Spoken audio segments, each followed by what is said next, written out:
ইডির নজরে তৃণমূল কংগ্রেসের ব্যাংক অ্যাকাউন্টগুলি সম্পর্কে তথ্য পেতে সংশ্লিষ্ট ব্যাংকে চিঠি ইডির। তৃণমূল কংগ্রেসের ব্যাংক অ্যাকাউন্টে 164 কোটি নগদ নিয়ে জানতে ইডি চিঠি পাঠিয়েছে, এমনটাই খবর। এবার এনফোর্সমেন্ট ডিরেক্টরেটের নজরে তৃণমূল কংগ্রেসের ব্যাংক অ্যাকাউন্ট এবং এই অ্যাকাউন্টগুলি সম্পর্কে তথ্য পেতে সংশ্লিষ্ট ব্যাংকে চিঠি পাঠিয়েছে এনফোর্সমেন্ট ডিরেক্টরেট। তৃণমূল কংগ্রেসের ব্যাংক অ্যাকাউন্টে 164 কোটি নগদ নিয়ে তা জানতে চাইছে ইডি, তা নিয়ে কিন্তু এই চিঠি পাঠানো হয়েছে। ইডির তরফে এই চিঠি পাঠানো হয়েছে সংশ্লিষ্ট ব্যাংককে। অ্যাকাউন্টগুলি সম্পর্কে সম্পূর্ণ তথ্য পেতে এই চিঠি পাঠিয়েছে এনফোর্সমেন্ট ডিরেক্টরেট। আবির দত্ত আমাদের প্রতিনিধি এই মুহূর্তে রয়েছেন আমাদের সঙ্গে। আবির, বিস্তারিত জানতে চাইব।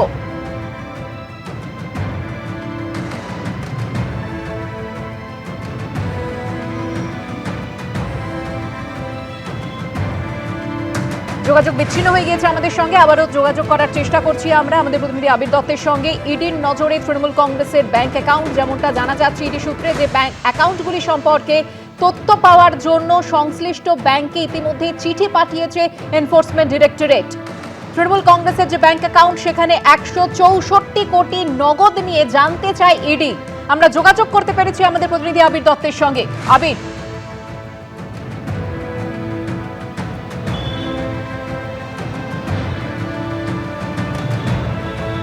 দেখো, যেটা জানা যাচ্ছে যে এনফোর্সমেন্ট ডিরেক্টরেটের তরফ থেকে তৃণমূল কংগ্রেসের যে ব্যাংক অ্যাকাউন্ট সংক্রান্ত যে মামলা বা ব্যাংক অ্যাকাউন্ট সংক্রান্ত যে ইসিআইআর করা হয়েছে এবং সেই অনুযায়ী যে তদন্ত চলেছে, তল্লাশি অভিযান চলেছে, আমরা জানি 3টি ব্যাংক অ্যাকাউন্ট ইতিমধ্যে ফ্রিজ করা হয়েছে এবং সেই ক্ষেত্রে তদন্তকারী আধিকারিকরা তারা একটি চিঠি দিয়েছেন সংশ্লিষ্ট সেই ব্যাংকে, যেটা হরিশ চ্যাটার্জি স্ট্রিটে অবস্থিত। সেই ব্যাংকে চিঠি দেওয়ার পেছনে কারণ হচ্ছে তারা বিশদে বিষয়টি আরো বেশি জানতে চান। যেটা ইডি সূত্রে খবর, এই চিঠি দেওয়ার পেছনে কারণ হচ্ছে যে তৃণমূল কংগ্রেসের যে 12টি অ্যাকাউন্ট ছিল, তার মধ্যে 7টি অ্যাকাউন্ট যেগুলো নজরে ছিল, তার মধ্যে 3টি ইতিমধ্যে ফ্রিজ হয়েছে। 164 কোটি টাকা রয়েছে এমনই তথ্য তাদের কাছে রয়েছে এবং সেই সংক্রান্ত বিষয়ে তথ্য জানতেই এবার ব্যাংককে চিঠি দিল ইডি। এবং তার সাথে সাথে এই খবরও পাওয়া যাচ্ছে যে বিমান পরিষেবার যে সংস্থা রয়েছে সেখানেও তল্লাশি অভিযান চলেছিল এবং সেখান থেকে পাওয়া যে তথ্য সেগুলোকে সামনে রেখে তৃণমূল কংগ্রেসের এই যে অ্যাকাউন্টে যে টাকা রয়েছে সেই বিষয় নিয়ে বিশদে জানার জন্য এবং তার ট্রানজাকশনও বা কি ছিল সেগুলো জানার জন্যই কিন্তু এই চিঠি দেওয়া হয়েছে, এমনটাই ইডি সূত্রে খবর। ধন্যবাদ আবির। তৃণমূল কংগ্রেসের ব্যাংক অ্যাকাউন্টে 164 কোটি টাকা নগদ রয়েছে তা জানতেই এবার চিঠি পাঠিয়েছে এনফোর্সমেন্ট ডিরেক্টরেট। সংশ্লিষ্ট যে ব্যাংকগুলি রয়েছে তাদেরকে চিঠি পাঠানো হয়েছে ইডির তরফে। ইডির নজরে তৃণমূল কংগ্রেসের ব্যাংক অ্যাকাউন্টগুলি সম্পর্কে বিশদে তথ্য পেতেই এই চিঠি।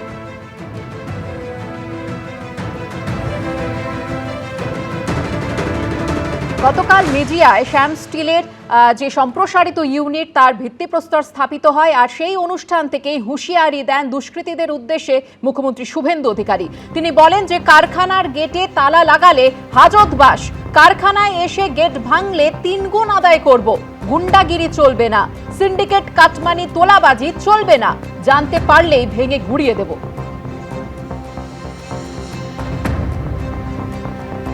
কোনো গুন্ডাগর্দি চলবে না, নো সিন্ডিকেট, নো কাটমানি,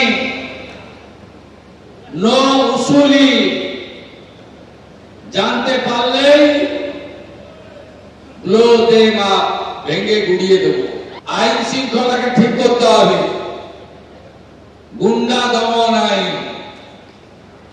কারখানার গেটে তালা লাগালে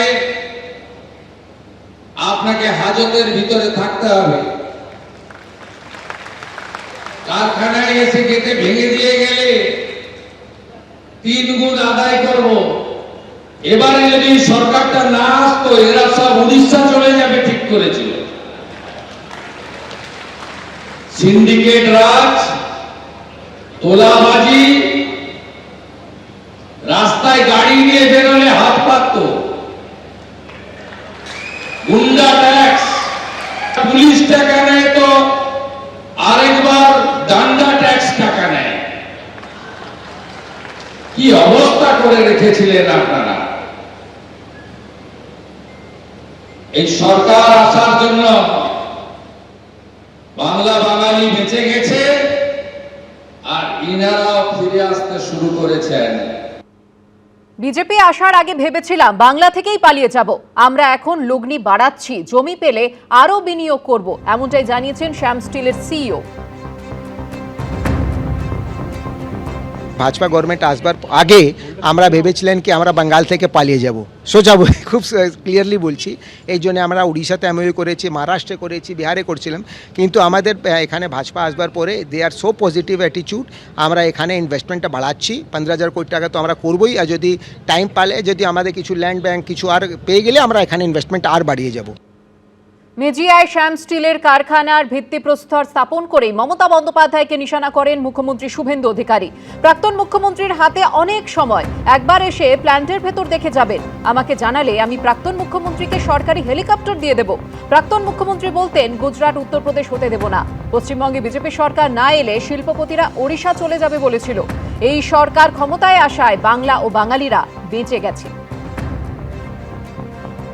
প্রাক্তন মুখ্যমন্ত্রীকে বলবো, আপনার হাতে এখন অনেক সময় আছে, আপনি একবার এসে এই প্ল্যান্টের ভিতরটা দেখে যাবেন।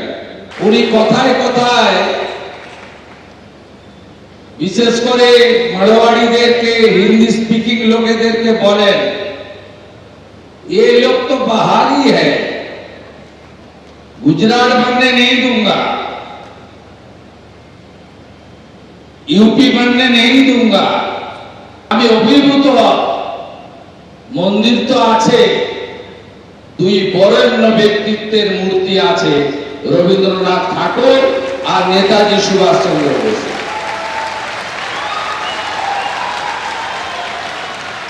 আপনি একবার এসে দেখে যাবেন, আমাকে জানাবেন, আমি সরকারের হেলিকপ্টারটা দিয়ে দেব।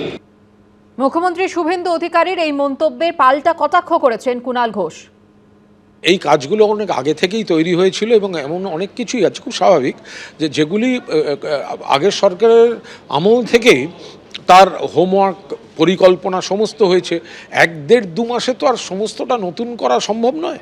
তো ফলে নিশ্চয়ই যে আসছে এবং নতুন সরকারের মন্ত্রীদেরই তো সেটা, বা মাননীয় মুখ্যমন্ত্রীকেই তো সেই অনুষ্ঠানেতে যাবেন, শিল্প আসবে ভালো।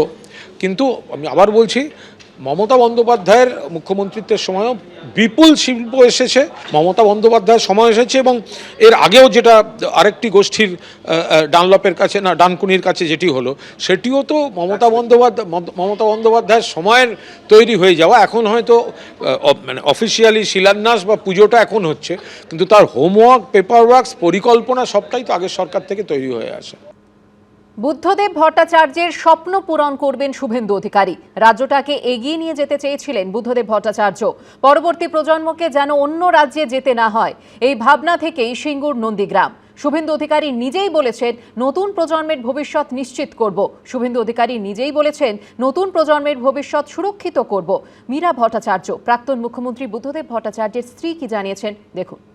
বুদ্ধদেব ভট্টাচার্য যে 7 বছর অসুস্থ হয়ে গেলেন, তার একটা মাত্রই কারণ, যেটা উনি চেয়েছিলেন যে আর কিছু না হোক, আমি রাজ্যটাকে এগিয়ে নিয়ে চলবো।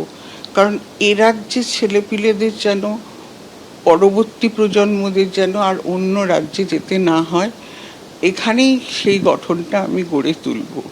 সেই ভাবনা থেকেই সিঙ্গুর, সেই ভাবনা থেকেই নন্দীগ্রাম, সেই ভাবনা থেকে আপনার জিন্দালের যে স্টিল, এই ওটা ঠিক কোথায় আমার মানে ঠিক মেদিনীপুরে, তা এগুলোই তো উনি চেয়েছিলেন। কিন্তু যখন ওনার শেষ পর্যন্ত একটা কথা ছিল, মাথাটা তো ওনার একদম ভীষণ ছিল, বারবার এক কথা বললেন, আমি পারলাম না, আমি এত কিছু চেষ্টা করলাম, পারলাম না। উনি নিজেই বলেছেন আমি ফিরিয়ে আনবই, মানে এখানে ইন্ডাস্ট্রি এবং নতুন প্রজন্মের ভবিষ্যৎ যাতে একেবারে সুরক্ষিত হয় তার চেষ্টা আমি করব। উনি বর্তমান মুখ্যমন্ত্রী। আমার ওখানেই প্রশ্ন যে বুদ্ধদেব ভট্টাচার্যের শিল্পায়ন করার চেষ্টা, সেই চেষ্টাই তো তার কার্যত বুমেরাং হয়ে গেল, মানে ভোটের জয় পরাজয়টা যদি প্রেক্ষিত ধরি, তা সেই অপূর্ণতা শুভেন্দু অধিকারীকে পূরণ করতে পারবেন বলে বিশ্বাস করেন? আমার মনে হয় পারবেন। এবিপি আনন্দ এগিয়ে থাকে, এগিয়ে রাখে।